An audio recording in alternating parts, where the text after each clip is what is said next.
Mesdames et messieurs, bonjour, bienvenue dans ce nouveau numéro d'Instant Nature. Voici le sommaire. Et aujourd'hui, nous allons parler des abeilles avec plusieurs questions, notamment à quoi servent-elles et surtout peut-on s'en passer? Élément de réponse dans quelques minutes. Nous nous demanderons également pourquoi les abeilles sont-elles si menacées. C'est bien sûr une question qui se pose et qui se repose. Réponse la plus complète à suivre. Et nous nous pencherons sur cette question, comment les sauver? Quelques aménagements dans votre jardin et le tour est joué.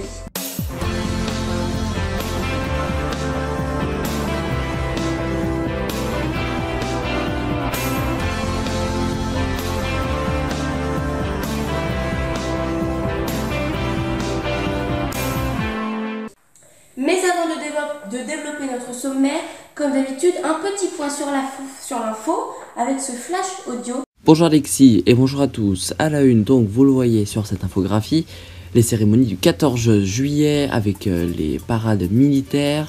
À 10h, le chef de l'État a reçu, place de la Concorde, les honneurs du 1er régiment d'infanterie de la garde républicaine.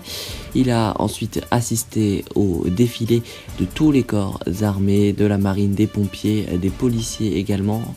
Et tout cela aux côtés des représentants de l'Allemagne, de la Belgique, du Danemark, de l'Estonie, de l'Espagne, de la Finlande, du Royaume-Uni, des Pays-Bas et du Portugal. Les hymnes de ces pays ont également été entonnés. Aux alentours de 11h30, des hélicoptères ont survolé la capitale. Il y a eu ensuite des chevaux qui ont défilé. Un homme volant au-dessus des Champs-Élysées est apparu aux alentours de 11h. Il était sur une plateforme volante qui se propulsait dans les airs. Un spectacle très impressionnant et applaudi. Emmanuel Macron a été également applaudi, mais aussi sifflé quand il remontait les Champs-Élysées en tout début de cérémonie. La cérémonie s'est finie aux alentours de 12h30. Pour toute l'information, vous pouvez vous rendre sur notre site internet. Plusieurs articles ont été consacrés et toute la matinée en direct, nous vous avons fait vivre cette cérémonie sur notre Twitter, @groupeinfotv. Vous avez été extrêmement nombreux, plus de 3000 à nous suivre. Merci à vous. C'est la fin de ce flash audio. Merci à tous de l'avoir suivi. Tout de suite, vous retrouvez le reste de votre émission. C'est avec Alexis pour Instant Nature. Allez, aujourd'hui on va parler des abeilles avec tout d'abord ces deux questions. À quoi servent-elles? Et surtout, c'est très important, peut-on s'en passer? Alors la fonction des abeilles, elle est très simple. En se nourrissant du nectar des fleurs, les abeilles se couvrent de pollen. Ce pollen contient des cellules reproductrices qui sont nécessaires au développement des fleurs. En se déplacement de fleur en fleur, les abeilles déposent le pollen qu'elles transportent et permettent aux fleurs de se reproduire. Les abeilles sont très petites mais surtout très efficaces. Écoutez bien, une abeille peut polliniser presque 250 fleurs en 1 heure. Alors maintenant, la question qui fâche, peut-on s'en passer? Alors on ne va pas vous fâcher du tout, puisque malheureusement la réponse c'est non.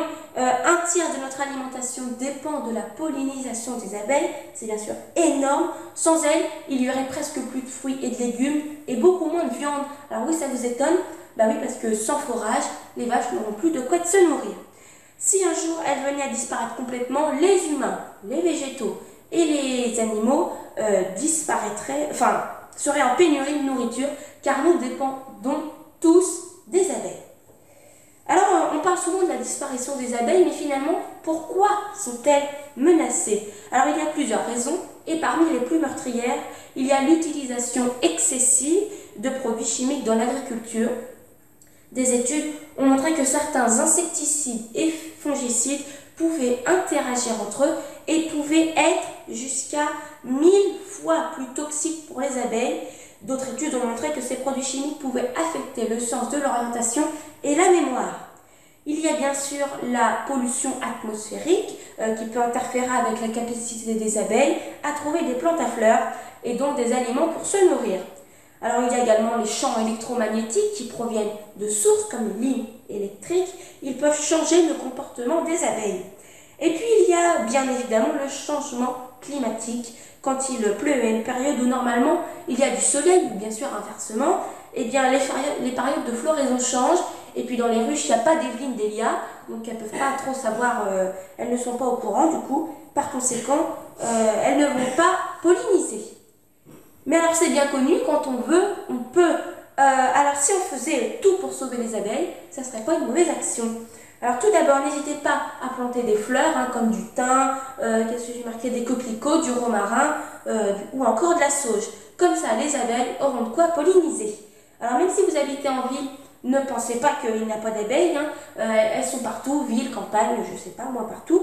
Pas besoin de posséder 10 milliards d'hectares de terrain. Un petit balcon vous suffira. Vous plantez 2-3 fleurs et le tour est joué. Autre bonne action pour les sauver, fournissez-leur de l'eau. Bah oui, parce qu'elles font plein de kilomètres pour polliniser les fleurs, donc elles ont soif comme nous, les humains. Surtout là, c'était la canicule, donc elles ont dû avoir encore plus soif. Bref, alors vous prenez un petit bac, pas très profond, parce qu'après elles peuvent se noyer, et puis vous le remplissez d'eau, puis elles seront contentes. Et puis, si vous êtes victime de mauvaises herbes, n'utilisez surtout pas de pesticides, privilégiez plutôt le bicarbonate ou encore le vinaigre blanc. Et puis, dernière astuce pour sauver ces abeilles, il faut tuer les frelons asiatiques car ce sont de véritables serial killers. Attention, écoutez bien, 10 frelons suffisent à la destruction d'une seule ruche. Ça fait c'est impressionnant. Alors, ne les détruisez pas vous-même, appelez votre mairie, elle s'en chargera. Voilà, c'est la fin de cette émission. Merci de l'avoir suivi. Prochain rendez-vous sur Info TV, c'est mercredi à 15h pour Instant Média avec Théo Tarnet. Et puis pour ma part, je vous retrouve dans 2 semaines pour un nouveau numéro d'Instant Nature et un nouveau flash audio avec Théo Tarnet. D'ici là, très bonne fin de week-end et à bientôt.